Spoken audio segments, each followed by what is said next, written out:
Sejam bem-vindos ao Café Filosófico, um projeto de extensão do Grupo de Estudos em Metafísica e Tradição da UFRN. Hoje eu recebo a professora Ângela Chuvas Nachoudt. Bem-vinda, obrigado pela presença.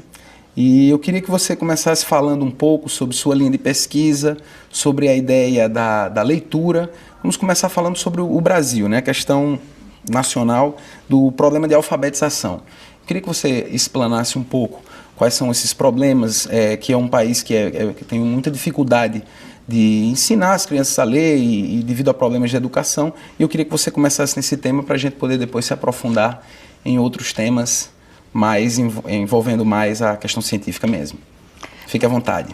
É muito importante que a gente possa falar sobre esse assunto, e essa oportunidade é uma oportunidade ímpar para nós, em função de que a leitura no Brasil é um problema muito sério e que há décadas, enfim, há muitas décadas se procura resolver e ainda não se chegou a uma solução que se possa dizer que a leitura faz parte do cotidiano do brasileiro. Nós temos a última pesquisa realizada sobre leitura internacional, do qual participaram 63 países, e o Brasil ficou no 53º lugar, quase lanterninha em leitura, atrás de países da América Latina e do mundo que têm uma economia muito menor do que a nossa. Então nós podemos dizer que nessa pesquisa realizada pelo teste PISA, o que apareceu? No Brasil, somente 23% das pessoas alfabetizadas, e nós temos um grande contingente de pessoas que não são alfabetizadas, conseguem entender o que leem e com aquilo fazer alguma coisa. Então isso é um problema muito sério. Então nós temos assim muitos relatos de crianças, adolescentes e adultos que chegam, inclusive até a 4ª, 5ª série e estão semi-alfabetizados. Então esse é um problema sério. Interromper logo tão cedo, porque existe a questão da interpretação também.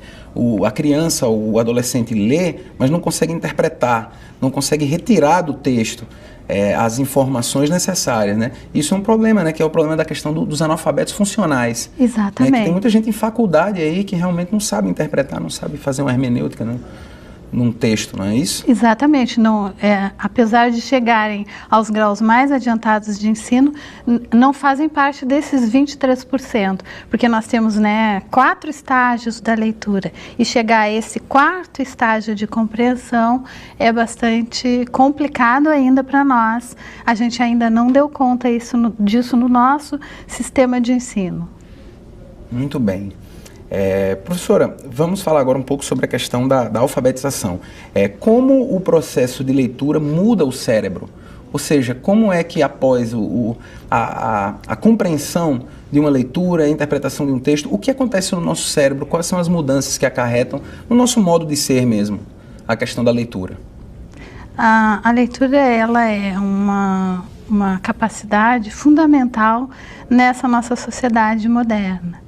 Porque grande parte das coisas que a gente faz profissionalmente hoje estão calcadas na leitura. Profissionalmente eu acho que, enfim, não se faz nada sem leitura, em qualquer área que a gente possa ver.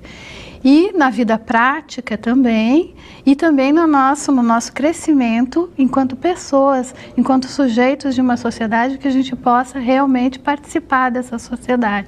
A leitura é fundamental, porque grande parte de tudo que nós fazemos chega através da leitura. Então ela é uma tecnologia importantíssima, que a humanidade construiu.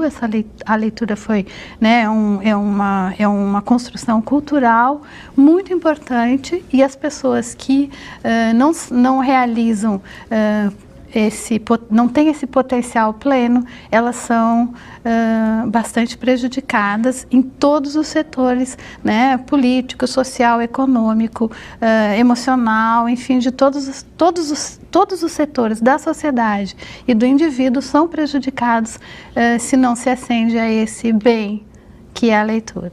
Muito bem. Existe uma idade correta segundo sua interpretação, para o início da leitura, da alfabetização? Existe uma idade certa para se aprender a ler? Essa é uma questão complicada da gente explicar, porque pesquisas mostram que adultos que aprenderam a ler mais tarde conseguem se desenvolver e fazer, enfim, desenvolver todo o seu potencial de leitura e de compreensão. No entanto, é claro que nós gostaríamos que todos ascendessem bem cedo à leitura, né, e a compreensão. E também, assim, existem pessoas que não eram bons leitores, não eram leitores costumazes ou leitores vorazes e em determinada época da sua vida começaram a ler e se transformaram em excelentes leitores e leem muitos livros. Então, essa é uma capacidade que enfim, é bom que seja adquirida o quanto antes, né? Entre os 6, 7 anos, se começa a ensinar formalmente na escola, mas, no entanto, pesquisas comprovam que a leitura, ela pode ser realizada mais tarde, ou a pessoa pode se transformar num bom leitor também depois de um certo tempo da sua vida. Muito bem. A leitura, a gente sabe que é algo que proporciona uma dimensão, né? A gente que estuda metafísica na filosofia percebe que a letra, a palavra, o rigor da linguagem, existe uma amplitude praticamente infinita para o que você pode fazer e realizar com a linguagem, com a leitura. Então eu queria saber como se processa a leitura no cérebro, que você jogou a ideia de caixa de letras. Eu achei interessante esse termo, que você falasse um pouco sobre isso para a gente aqui. A leitura é um bem que chegou há muito pouco tempo para a humanidade. Então, o nosso cérebro, ele não teve tempo de se modificar e ter uma área específica para a leitura. E pesquisas, então, fazendo com medição de parâmetros cerebrais, identificaram exatamente o local onde começa a leitura no cérebro. É lógico que ela começa, né, no olho, na retina, né? O nosso olho tem, enfim, uma curvatura e uma pequena, né, ponta dessa curvatura começa a processar a leitura. Nós vemos um certo número de letras à direita e à esquerda só do nosso foco que a gente está lendo. Então, nós lemos, a primeira imagem que nós temos é a da letra, que depois vai formando as sílabas, os fonemas e depois as palavras em volta. Mas a primeira coisa que a gente lê, quando começamos a leitura, é a letra. Individualmente, né? Individualmente, é a letra. E esse local que foi chamado de caixa das letras, ele está localizado atrás da nossa orelha esquerda e não é uma área específica para a leitura. É uma área que nós temos, né, há milhares de anos o homem já tem essa área e ela foi desenvolvida para que ele pudesse caçar, pudesse identificar, né, se defender dos animais perigosos, identificar aqueles que ele pudesse, né, imediatamente caçar para poder sobreviver. Isso é algo relacionado ao raciocínio nesse sentido, né? O raciocínio lógico de preservação, talvez? Sim, o instinto de preservação. O nosso instinto de preservação desenvolveu essa área no cérebro, que é a área das formas e dos rostos. Essa área das formas e dos rostos, ela foi aproveitada pelo homem para fazer a leitura. Então, isso se chama reciclagem. Os cientistas deram o nome de reciclagem, porque o cérebro reciclou uma área que era específica para identificar rostos e formas, para que o homem pudesse sobreviver, né, enfim, nos primórdios da humanidade, e aí aproveitou para que pudesse fazer a leitura das letras, e isso em todas as línguas. Essa mesma área, em qualquer língua, mesmo em chinês, mandarim, árabe, em outras línguas que usam, né, outros tipos de formas para a escrita, utilizam essa área, quando o olho, né, fixa a letra, imediatamente vai para esse local. E esse local localizado na área esquerda do cérebro, envia para a área direita do cérebro para que se possa, então, compreender o sentido. Então, na área esquerda do cérebro está localizada essa primeira identificação de formas e depois o sentido, que é super importante, né, para a compreensão leitora, para que a gente possa entender o mundo e interpretar os textos e fazer filosofia, né, que está localizado na área direita. Depois dessa primeira identificação, opera, né, e entra em conexão, então, as duas áreas do cérebro. Muito interessante. Ângela, você falou da questão dos idiomas, né, das línguas, e isso traz uma questão que é o seguinte: se a pessoa tem a leitura da língua nativa e adquire a possibilidade de leitura, de compreensão de uma outra língua, abre-se aí todo um outro universo, porque é uma outra forma de visão, a forma de expressão é outra, existe uma outra cultura, então, armazenada também no seu conhecimento. Então, quanto mais línguas você sabe, mais conhecimento de cultura de outros povos você tem. E, assim, existe alguma língua mais fácil de aprender do que outras? Quais são as línguas mais simples para o aprendizado? Eu acredito que talvez as línguas orientais elas sejam mais intrincadas no sentido de expor um sentido. Você fala por desenhos e nós já aqui já temos o alfabeto romano que trabalha com fonemas. Então, eu queria que você falasse um pouco sobre isso, a questão dos idiomas, assim, como se dá esse aprendizado e o que esse aprendizado acarreta ao nosso cérebro.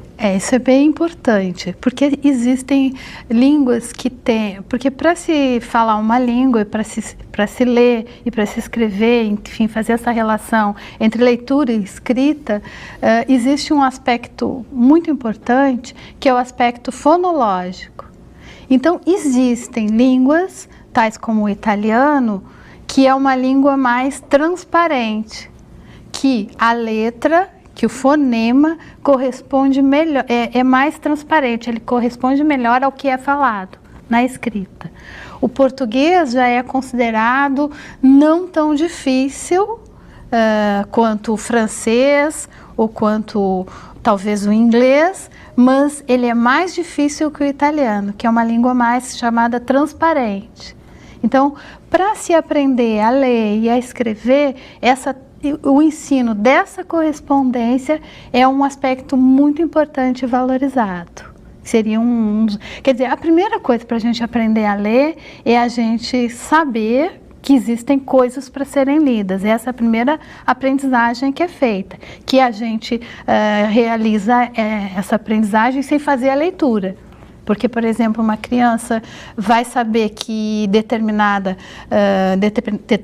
produto é uma Coca-Cola porque ele identifica, mas ele não lê, ele faz a identificação do logo. Né?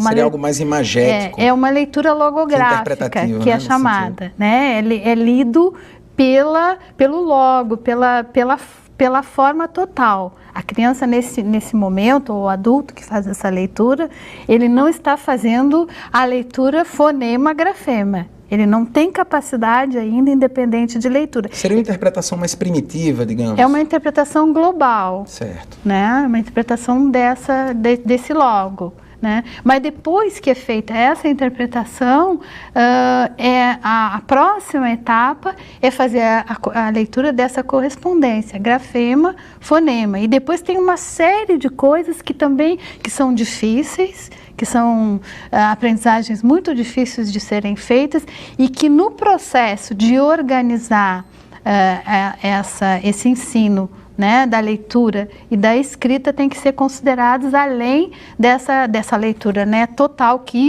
quer dizer, a infinidade de textos que a gente lê é imensa, né? Nós lemos esse texto, nós lemos, enfim, telas, nós lemos produtos, nós lemos bulas de remédio, nós lemos propagandas. Porque no fim a leitura e a linguagem também é uma espécie de exercício estético, no qual você está em contato com formas do espírito mesmo. Né? Então cada um vai se direcionar para um tipo de leitura diferente e interpretar também de outra forma.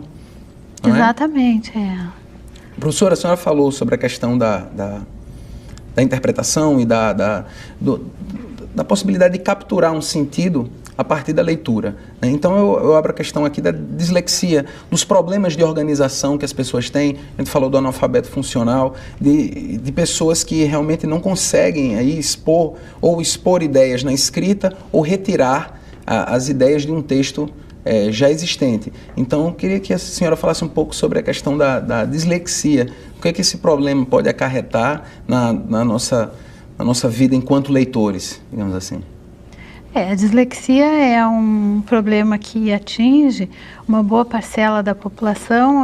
Algumas pesquisas dizem que 8% da nossa população, enfim, pode sofrer desse problema, e ela tem várias origens. Ela tem, às vezes, essa origem delas está, enfim, intrincada, e a pessoa manifesta duas ou uma delas, que é a dislexia de origem fonológica, que a pessoa tem dificuldade para leitura, não de um B, não de um C, mas, por exemplo, na palavra tem dificuldade de ler o vrá de palavra, né? Na palavra banco tem dificuldade de ler o ban, né, de banco, que seria essa dislexia de origem fonológica. Mas tem a dislexia motora, né, e a dislexia visual também, né, a dislexia para essa parte visual. Então seria fonológica, motora e visual. A dislexia mais conhecida e que se processa de forma mais maior dentro da população é a dislexia fonológica. Então, daí também a importância em processos de ensino, se fazer esse ensino intencional, bem organizado, da correspondência grafema-fonema, que seria, né, da letra dentro da palavra, o som que ela tem. Porque nem sempre, por exemplo, nós escrevemos escada, e ninguém diz escada, todo mundo diz escada. Né? Isso é uma particularidade do nosso idioma.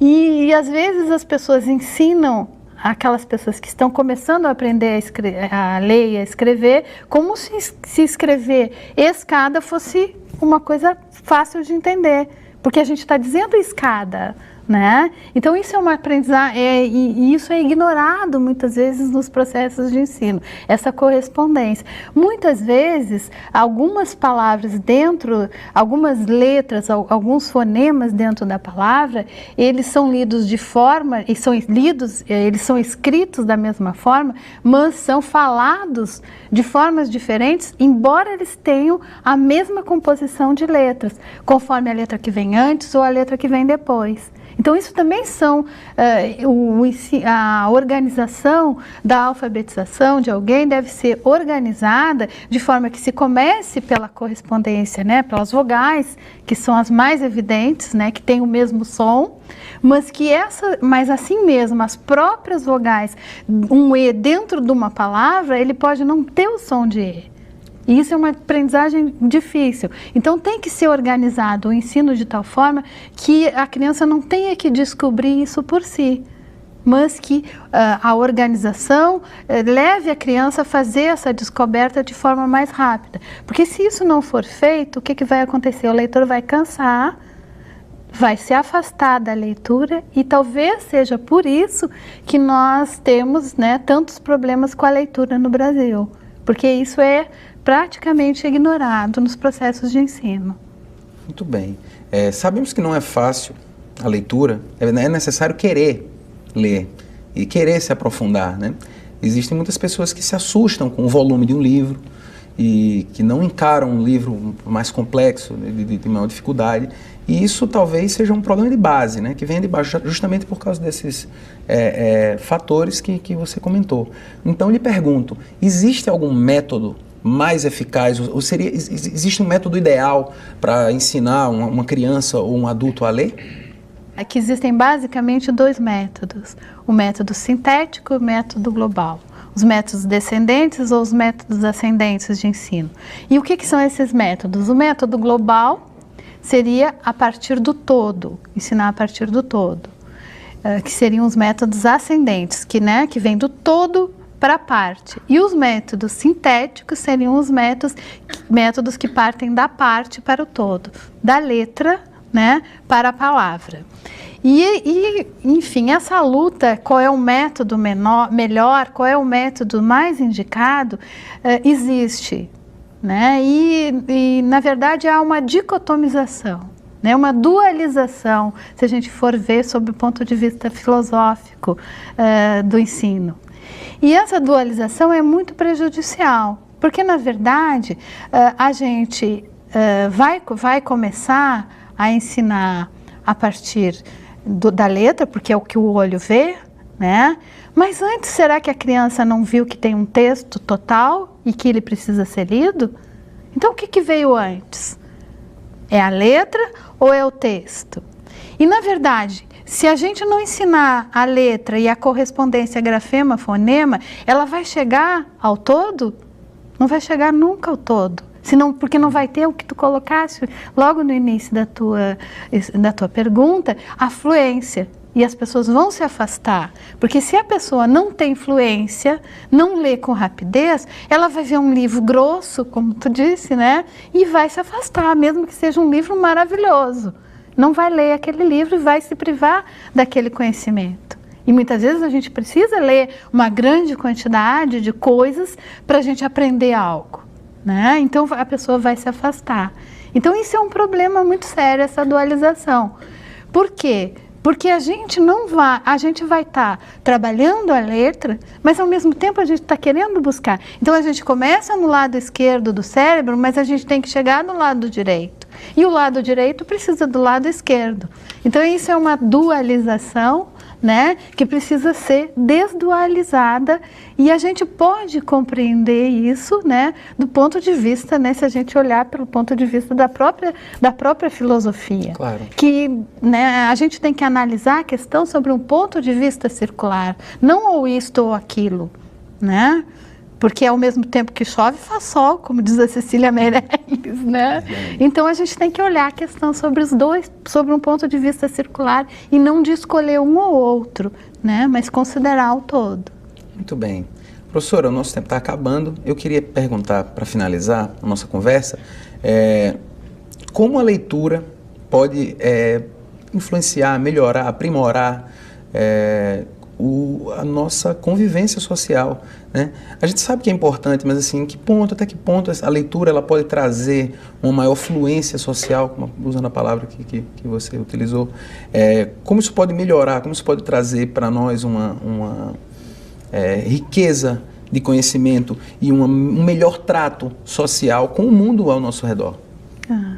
A leitura ela pode ser vista como um simulador de voo das nossas habilidades sociais. Essa expressão muito interessante. É um termo que a gente tem utilizado quando estamos estudando com os alunos, enfim. Por quê? Porque ao ler, né, mesmo que eu não tenha tido uma vivência, os próprios, por exemplo, quando nós contamos histórias, enfim, do folclore mundial, né, enfim, os clássicos infantis para as crianças desde pequena. Desde que se conta lá a história da Cinderela, da bruxa, né? Enfim, da madrasta, a história da inveja, a história do Joãozinho e da Mariazinha, que são abandonados pelos pais. Por quê? Porque as crianças, os pais nem sempre são bonzinhos. Verdade. Os pais abandonam às vezes os filhos, né? A inveja, ela é um sentimento presente em todos os seres humanos. Então, quando uma criança ela se encanta com uma história infantil, ela ali também está vivenciando sentimentos que ela ainda não viveu. Mas quando a história é contada, ela vive aquilo como um espectador.